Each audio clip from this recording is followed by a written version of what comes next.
confianza a ella, ¿sí? Y cuando le hablaban a la madre. Entonces eso a ella le hizo muy bien, porque entendió que había gente que confiaba en ella, ¿sí? Y bueno, ella de a poquito se ocupó de su hija.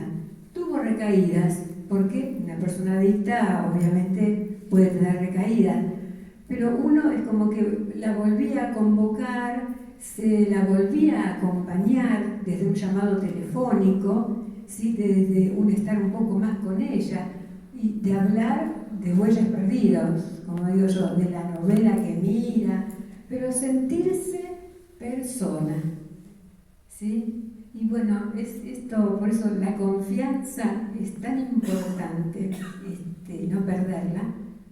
Por eso querías acotarlo. Sí, esa es una de las partes que realmente al voluntariado nos llena un montón.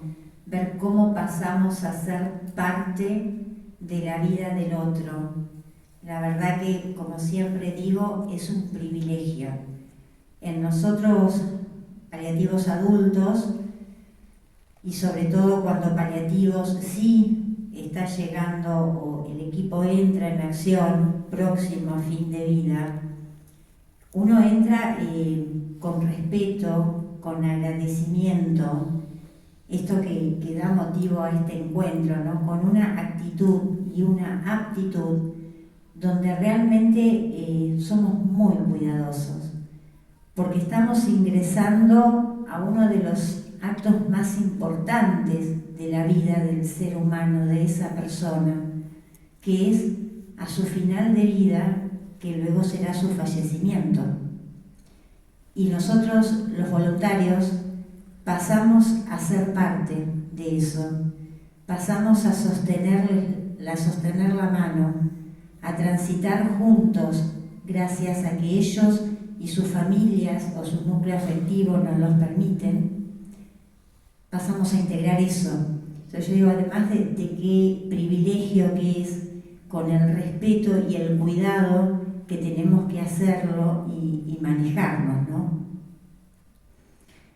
Bueno, estábamos, perdonen, ¿qué pregunta era? ¿Ya? Bueno, la organización, nosotros estamos de lunes a viernes, en horas de la mañana, ya sea en consultorios, en sala de espera y en piso en internación, y en horas de la tarde-noche, también de lunes a viernes hay voluntarios que hacen el recorrido. Comúnmente tratamos que sea desde las 6 de la tarde a las 9 de la noche, porque ese es un horario que a veces ya todos los médicos se han ido, viene el recambio de enfermería de lo que es tarde y los que se van a quedar a la noche, la familia ya se tuvo que ir porque es de lejos, hay que tomar varios trenes, hay que movilizarse, y entonces nos quedamos solos, con esas luces, vieron como ponen en el hospital, medio tenue, un gran silencio, y ahí es donde muchas veces en esa cama, en ese mundo que nos toca vivir, en ese silencio que por ahí el televisor no es suficiente o los vecinos, bueno, estamos los voluntarios, por si quieren hablar, por si necesitan algo en que podamos serles útiles, o simplemente para compartir ese tiempo en silencio, sosteniendo la mirada, sosteniendo la mano. Los fines de semana, cuando hemos tenido casos muy difíciles, el año pasado, el segundo cuatrimestre fue muy duro, y el primero también, sobre la pandemia, bueno, hacíamos guardia, voluntariados, sábados y domingos. Los que vivimos más cerca del hospital, también a sabiendas que estábamos muy próximos ya entrando o habiendo entrado la persona en agonía, y la familia que por ahí tenía el tiempo muy limitado para poder estar. Eso fue algo durísimo que se tuvo que vivir cuando no podíamos estar con nuestro ser querido, tener que estar del otro lado. En ese momento los voluntarios también, si bien no nos dejaban ingresar adentro de las terapias, o dentro de las habitaciones, pero podíamos permanecer afuera acompañando a las familias. Entonces, esa fue una etapa también de mucho dolor para todos, y que nosotros los voluntarios también tuvimos que aprender algo nuevo, ¿no? Cómo dar amor, cómo acompañar de modo limitado y acompañar a esa familia. Entonces, bueno, ahí también tuvimos que hacer un cambio en nuestra organización de cómo es la dinámica, de cómo nos organizamos. Y siempre que hay un ingreso, se genera un HC, una historia clínica, donde está redactada por los voluntarios, psicólogas, médicas, todos los del equipo. Entonces, eso está actualizado durante las 24 horas. Siempre lo vamos leyendo. Y muchas veces ha pasado que los voluntarios de paliativos dejamos a enfermerías de piso nuestros teléfonos para que, si la familia o el paciente necesita algo, se pueda comunicar.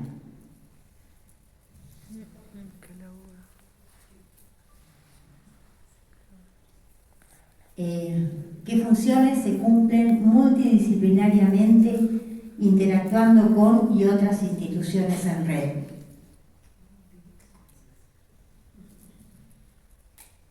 En pediatría es muy común que se atiendan pacientes que son del interior, que son de países limítrofes, o quizá también son de capital, y no necesariamente quedan internados, sino que pueden pasar su tratamiento en el domicilio. Ahí es cuando aparece el trabajo en red, ya sea en los puntos en capital, en el CESAC, en los UPA, donde hay médicos, y donde el paciente pueda acercarse hasta ahí para tratarse con algún médico. Nos ha pasado trabajar con una paciente que vivía en Paraguay, y para hacerse los controles cruzaba a Formosa a tratarse con los médicos paliativistas. Entonces eso fue grandioso, porque la paciente se comunicaba el traumatólogo, en ese mismo momento el kinesiólogo, para dar a conocer al médico paliativista de acá cómo iba su tratamiento, ¿sí? También cada tanto hay lo que se llama una internación de respiro.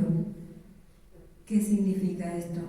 Cuando la mamá está en su domicilio con el paciente, a veces la sobrecarga que tienen es muy grande. A veces no hay familiar que acompañe en el tratamiento. Está la mamá sola haciéndose cargo. Entonces, cuando se encuentra un poco superada, nosotros hablamos de una internación de respiro, porque esa mamá necesita estar un poco más aliviada en todo. Entonces, quizá en 2-3 días el paciente viene, se controlan todos los estudios últimos, se hacen estudios, y la mamá, parece mentira, pero en esos 2-3 días que está en el hospital puede descansar, puede dormir, ¿sí? No importa la hora, pero ella sabe que hay un médico que cualquier cosa está, lo llama, que están las enfermeras. Entonces eso sirve a la mamá para descansar y volver con un poco más de pilas para a casa, ¿no? Para seguir el tratamiento. Y con el tema de la multidisciplinariedad de los tratamientos, esto es así. Cuando el paciente se va a su lugar de origen, los médicos de acá se conectan con los médicos del hospital más cercano donde vive el paciente, aunque no sean paliativistas. Ojo, porque hay muchos lugares en el interior o también en la provincia de Buenos Aires que no hay manejo de opioides. Entonces, bueno, si no se lleva la medicación desde acá, es muy difícil conseguirla. Entonces, por ese mismo motivo tiene que haber un manejo, ¿sí?, del opioide, por supuesto, pero un trato con el médico que lo va a seguir en su lugar de origen, ¿sí? Cualquiera sea la especialidad. Bueno, en nuestro caso, multidisciplinariamente, como les dije hace un tiempo antes en la charla, interactuamos con todas las áreas del hospital, como equipo de paliativos, con todo el resto de los servicios, con el resto de los voluntariados que hay en el hospital, que está Cáritas, está Dama de Rosas, con el capellán, es decir, es esto, el trabajo en equipo, adentro, pero también con todos los que integran el Hospital Fernández. En forma de red, un poco también, como dice Graciela, muchas veces los pacientes son del interior, entonces lo que es el equipo médico de paliativos trata de conectarse con los médicos que haya en el lugar para ver cómo pueden manejarlo, o si hay algún equipo de paliativo lo más cercano al lugar al que la persona pertenezca. Mientras tanto, voluntariado continúa con acompañamiento telefónico, como para saber cómo va, porque nuestros médicos, como les contaba, tenemos 2 médicas y una psicóloga, y si tienen que entender lo de adentro del hospital, lo que están en el pasillo, lo que se fueron, es como que nos colapsan, pobres. Entonces, bueno, ahí es donde también es un poco el rol del voluntario, ver cómo le va a doña María, que se fue a vivir allá a Bragado o a Salto y está con los cuidados. Esa es una manera. También interactuamos mucho con los hospice, porque cuando en este caso es una persona que no tiene un soporte económico, la persona y la familia, o no tiene familia, se trata de derivar a los distintos hospices que tenemos en lo que es Capital y Buenos Aires, ¿no? Entonces se interactúa. En algunos casos se hace la derivación y voluntariado acompaña a la persona, si es que no tiene familia, si es que está solita, acompañamos a el hospice. Y también muchas veces con los ESAC. Por ejemplo, nuestro barrio más vecino es el barrio Mujica, y entonces muchas veces los pacientes son de allí, y para que no tengan que estar viniendo al hospital y todo, el equipo de paliativos se comunica con el CESAC y nosotros los voluntarios nos comunicamos con asistencia social, y de esa manera se puede continuar. ¿Qué pueden aportar los voluntarios en tratamientos y medicación?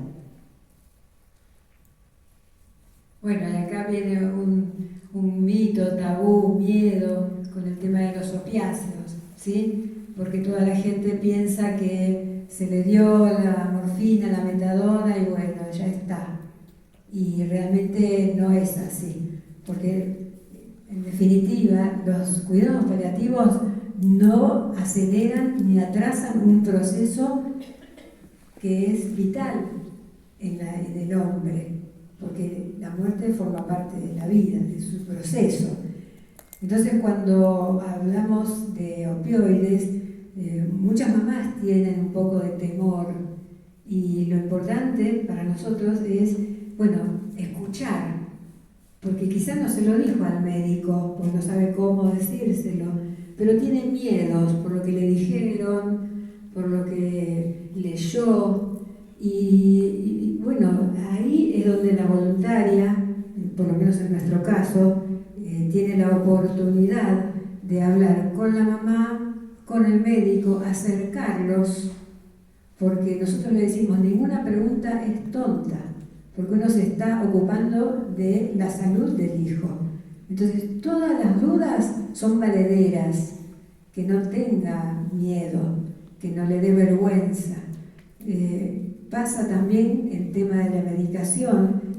Nosotros, obviamente los voluntarios no medican, pero conocemos el tratamiento de cada paciente, ¿sí? Y nos ha pasado de mamás que no le dan la medicación, pero no se lo dicen al médico. En nuestro hospital, la enfermera le acerca la medicación a la madre, y la madre es quien le pone la pastilla en la boca. Obviamente, todo lo que es inyectable lo hace la enfermera. pero ha pasado de mamás que con el temor de que le están dando mucha medicación, quizá no le dio un remedio que era importantísimo que se lo diera. Y nosotros en esa escucha atenta, en ese escuchar sin opinar, sin juzgar, y la madre se suelta, como le dijo ella. La madre cuenta más cosas de las que quizá le pueda contar a un profesional, y uno tiene que estar ahí y saber qué va a hacer con eso que le cuenta la madre. Ahí radica en el saber ser y estar en ese espacio que nos toca, donde nos toca. Ya les digo, el tema de la medicación sabemos que toma, sabemos, nos damos cuenta si hay o no lo que se llama una adherencia al tratamiento, si la madre está confiada en lo que le está dando o si todavía sí, le da la pastilla pero tiene miedo. Bueno, eso también es malo, porque ese miedo se lo va a transmitir a su hijo. Entonces, sobre todo eso hay que tener la escucha y hay que saber captar ese momento de incertidumbre de la madre y preguntarlo, porque en una de esas es una duda nuestra.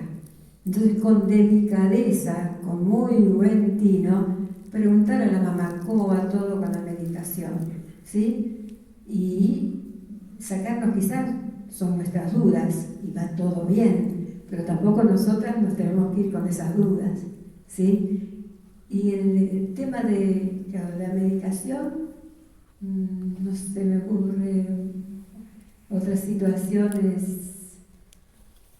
porque hay ciertas situaciones, sí, donde también podemos hablar con la enfermera, porque de pronto le pusieron una medicación por vía y el nene se mareó o le dio escalofríos. Entonces ahí sí podemos hablar con la enfermera para que esa medicación que se le da, que se le está inyectando, sea por favor un poquito más lenta. Nosotros sabemos que los enfermeros lo hacen con todo el amor, con todo el cariño y con todo el cuidado, pero a veces una inyección puesta un poco más lenta al nene le ahorra ese malestar que le produce determinada medicación. ¿Sí? Bueno, nosotros en nuestro caso nos pasa mucho en lo que es medicación, los rescates, los famosos rescates. Muchas veces la persona está con dolor, pero no se anima a pedírselo al enfermero o enfermera. Acuérdense que, como yo les decía, nosotros estamos en todos los pisos, no es que haya una unidad de paliativo cuya enfermera es de paliativo. Son enfermeras desde lo general y además tienen 25 personas en el piso, más el paciente que es de cuidados paliativos. Entonces no podemos decir que es una falla, simplemente que muchas veces los dolores en una enfermedad oncológica, por ejemplo, ya acercándose al final de vida, son muy intensos. Y entonces los rescates que habían estado programados hasta ayer cada 6 horas, quizás ahora tengan que entrar cada 3:30, 3. Y muchas veces la persona y la familia no se animan a decir, tiene dolor, por favor podemos avisarle a la enfermera. Entonces ahí el voluntario, con mucha sutileza, mucha diplomacia y humildad, se acerca a enfermería a buscar el rescate o a decirle, no te moleste porque están cambiando en otra habitación, ¿querés que se lo llevemos? Sí, por favor, te lo preparo, nos dan la bandejita, lo llevamos. En ese sentido, la enfermería confía mucho en la responsabilidad de los voluntarios. O ir simplemente a decirles, mira que se aproxima la hora del rescate y ya de 0 a 10 está con una intensidad de 5 o 6 o de 8.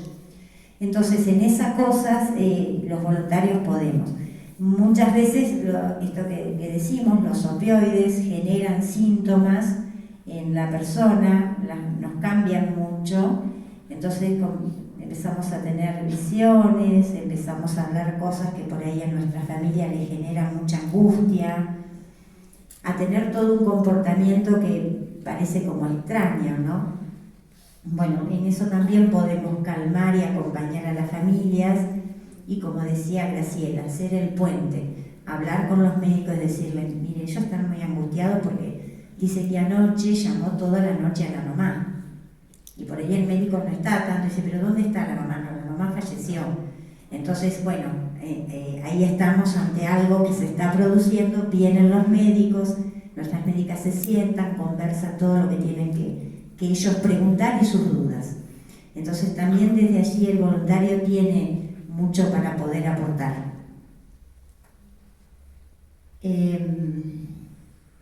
¿Qué lugares ofrecen capacitación para voluntarios en cuidados paliativos, pediátricos y adultos? Bueno, puntualmente empezamos por el Instituto Nacional del Cáncer, ¿sí? El Hospital Gutiérrez, también se puede hacer en la Sociedad Argentina de Pediatría, en el Instituto Pallium y en nuestro hospital, que a raíz de la pandemia no se ha podido hacer presencial, pero estos son los centros donde se puede estudiar cuidados paliativos pediátricos.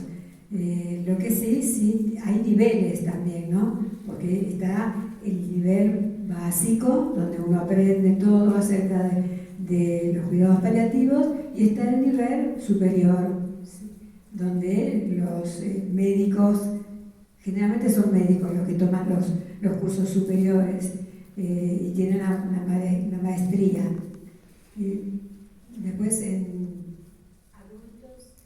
en adultos tenemos Instituto Nacional del Cáncer, también, Pallium, Hospital Tornú, Hospital Rofo y Universidad Católica de Córdoba. Eso en cuanto a nivel nacional, y ya saliendo a nivel internacional, la CECPAL, que está ya comenzando a tomar desde España, quienes quieran ser voluntarios en cuidados paliativos, nos están recibiendo para capacitarnos allá.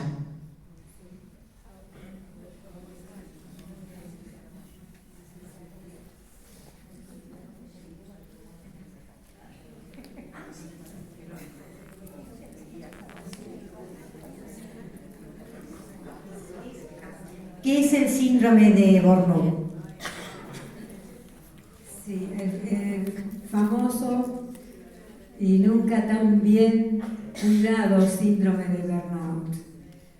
Esta sensación del quemado, como quien dice, que, ojo, hablamos de síndrome de burnout en los profesionales y tiene su contraprestación en la familia, con la crisis de claudicación familiar, que más o menos tienen los mismos síntomas. Es ese desgano, cansancio, agotamiento del profesional y también del familiar que cuida, ¿sí? En el profesional lo puede percibir mucho más rápido, está más acostumbrado a estas situaciones. El familiar no. En el familiar el síndrome de claudicación lo vamos a empezar a ver cuando esa persona que cuida no se cuida, no se baña todos los días, no duerme bien, está un poco cansado, dice, e incluso se siente culpable porque ellos dicen, me sale pensar cuánto tiempo voy a estar acá con fulanito en el hospital y no sé si se muere. Es como que, ojo, están cansados, tienen esos pensamientos que no están mal y encima sienten culpa, pero no saben que están pasando por esa situación. Entonces ahí el profesional tratante, el psicólogo del grupo, es cuando hace un trabajo puntual con el familiar, que no le va a llevar mucho tiempo, porque va a tocar puntos muy importantes para que ese familiar pueda resolver esto. Ojo, ya sea que venga otra persona a cuidar, porque este familiar piensa, si no lo cuido yo, nadie lo va a cuidar como yo. Y entonces, bueno, ahí caemos en el famoso cansancio, agotamiento.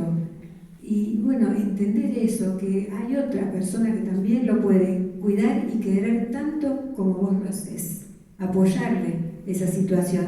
Capaz que va un día, llega a casa, se va y se pone a lavar la ropa o se pone a limpiar la casa, Pero eso, para esa persona, fue un alivio. No se fue a dormir, fue a trabajar en la casa, pero esta persona le alivió su espíritu, su cabeza, hizo algo por ella, aunque nosotros no entendamos que vaya a limpiar, pero bueno. Y el profesional, en nuestro caso, por ejemplo, tenemos 2 profesionales psicólogas que hacen la supervisión del grupo, ¿sí? Nada mejor que una persona que se autocuida para poder cuidar al otro. Entonces cada uno de nosotros tiene su terapia individual, pero también tenemos la terapia grupal, donde se trabaja principalmente, porque es una vez por mes, cómo nos pegó, como dicen los chicos, la muerte de tal o cual paciente, si pudimos cerrar ese ciclo, si nos quedó algo pendiente, ¿sí?